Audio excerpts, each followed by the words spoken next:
No, it's great. Yeah. Look, so speaking of church, the culture within church evolves over time. And the culture of our church is going to be different than maybe different streams or denominations or different places.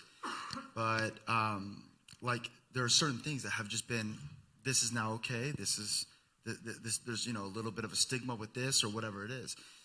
What are your thoughts on Christian culture right now with alcohol? I think it really varies. Massively, it varies. Like, so in Hillsong culture is going to be probably radically different from a lot of other church cultures. So it's hard to sort of generalize because every church and every culture and it's even regional. Like in some regions, for example, like in Kentucky, there's dry counties. In Texas, there are dry counties. You know what I mean? Like so, and then America, like you guys had prohibition. In Canada, we never had prohibition. We were selling booze to you guys. You know, we made the Kennedy fortune by selling Joe Kennedy, liquor across the Niagara River. So, so different cultural things, right? Like you guys as a whole people were like, alcohol's bad. And as a person from the Commonwealth, we were like, what? What are you talking about? What are you talking about? It's like, good, So I need to be aware of that. Like I'm speaking, know your audience, right? I'm speaking to an American crowd. So culturally, there's some even some social cautions that you guys have that in my country we don't have. Like for example, the drinking age here is 21, isn't it? Yeah, like the drinking age, like in Canada, is like 2. You know what I mean? Like we sell booze to 3-year-olds. I'm kidding. 18, I believe, is the drinking age. So just radically different, way of approaching it socially. So that has to come into an awareness, because ultimately I could tell you like the right theological answer, but when you're pastoring a certain group of people, you have to be conscious of where they're at politically, socially, and so the application of that truth is going to vary. So what is the correct theological answer? Well, we know that Jesus drank wine. We know that it's the same Greek word wine used as Paul when he's going, don't be drunk with wine. Same word, right? So like the wine that Jesus had was alcoholic. Same word, right? You hearing me? Like that Paul's using of don't be drunk with this. Same word that Jesus' first wedding, Jesus' first miracle was a keg party. Right? Did you know that? Like, so he took 6 3-foot-high water pots. 6 of them. You hear me? Not like a little boxed wine. Okay, just try that. Be responsible. Like here's 6 giant kegs. I've never even been to anything with 6 giant kegs before, right? And and he at a wedding. So and he was giving it to people who had drank all of the wine. Do you hear me? Like, little irresponsible, Jesus. Like, all right, Joshua, we're taking your camel away from you. Like,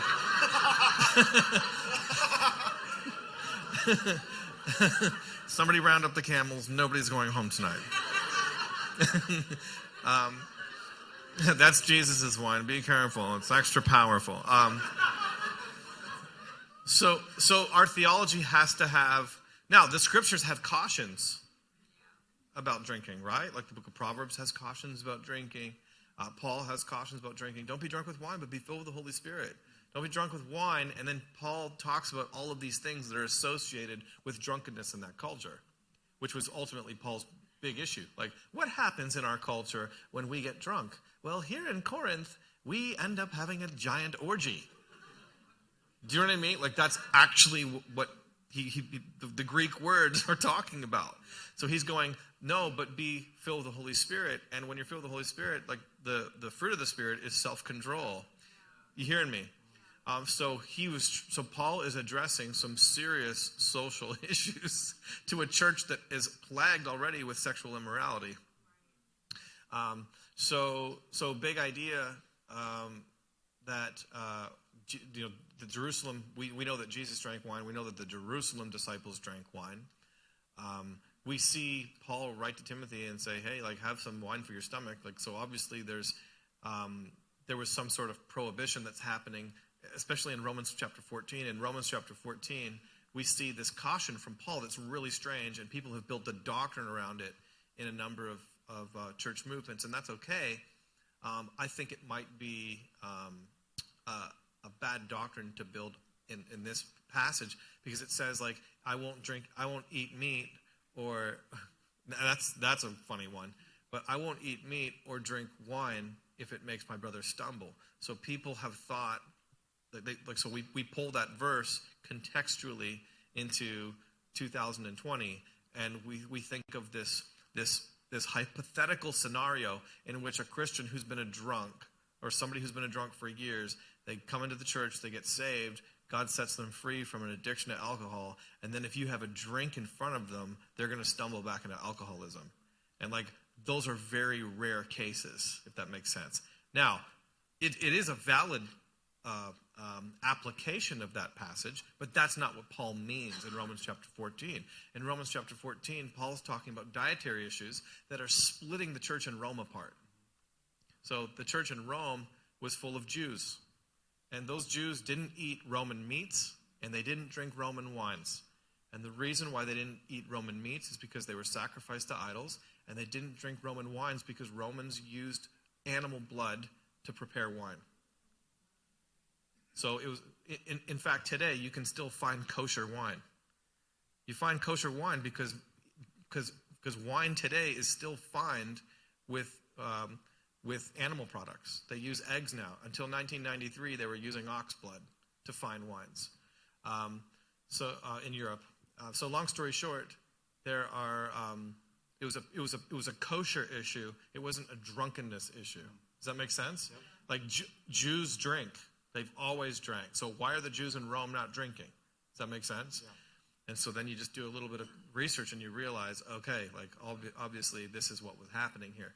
So the context of Romans 14 is a church that's divided over conscientious issues, but really stemming from religious places. So Paul tells the Gentiles, hey, be kind to the people.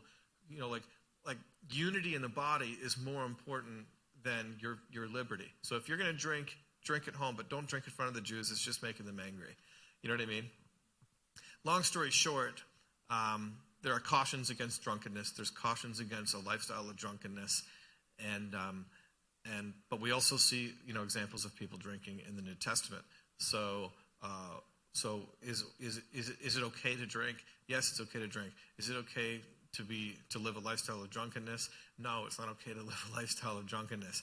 Should you be careful around certain people so as not to make it a super divisive issue if it's a super conscientious issue? Absolutely. Should you use wisdom at all times and love people and show some restraint at times? Yeah, probably.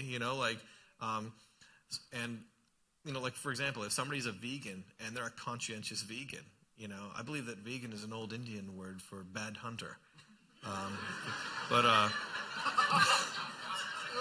Got to make fun of them. You know what I mean? Can't let them off the hook. But some people, I have friends that are conscientious vegans, dude. You know what I'm saying? Like, they're just like, you are killing. And I'm like, yes, I am. Yes, I am killing. And it's delicious. But if they come over to my house, I'm not going to cook meat in front of them. You know what I mean? Like, I'm going to, I'm going to suffer and eat vegetables. So it's an issue of unity and love. Does that make sense? It's good.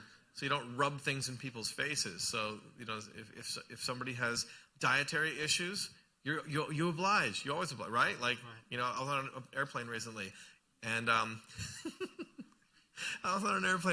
this lady who was so annoying next to me the entire flight for 14 hours. She gets up as soon as we take off, and she goes and whispers something. And then she comes back down, and they're like, oh, ladies and gentlemen, we have somebody who has a severe peanut allergy. And then she nudges me. She's like, that's me. And I'm like, of course it's you. You've already been up 9 times, and the flight's only been going for 20 minutes, right? It was amazing. So you oblige. You go, okay, I'm not going to eat peanuts. Let's keep you hearing me. So, in the essentials, unity. In the non-essentials, unity, and in everything, love. Just loving in every. I'm not rubbing things in people's face. I'm not using my liberty as an occasion to the flesh or to rub things in people's faces. But I'm going to practice maturity, and I'm just going to love people. So if people don't like alcohol, then I won't drink alcohol around them. But that doesn't mean that, I'd be like, if somebody has a problem with, pornography, it doesn't mean that I'm not having Wi-Fi at my house. You know what I'm saying? Your porn problem doesn't mean that I'm not going to have the internet at my place. That's, you know what I mean? Like, that's your issue. You hearing me? And that's kind of what I think a lot of churches have done. It's just like, well, somebody has a porn issue in our church, so nobody have Wi-Fi. You know what I mean? It's like, no. Does that make sense? Yeah, that's good. So if somebody has an alcohol issue, hey man, like, we're going to support you. So let me know. I won't drink around you. You know what I mean? Like, well, I'll hide the liquor cabinet when you come over to our house, but I'm going to live a way that's loving, while also, trying to like work my own salvation out, etc. So those are my thoughts. At the end of the day, submit that to Pastor Matt. He's a pastor of your church. You can clean that up, Matt. I'm sorry.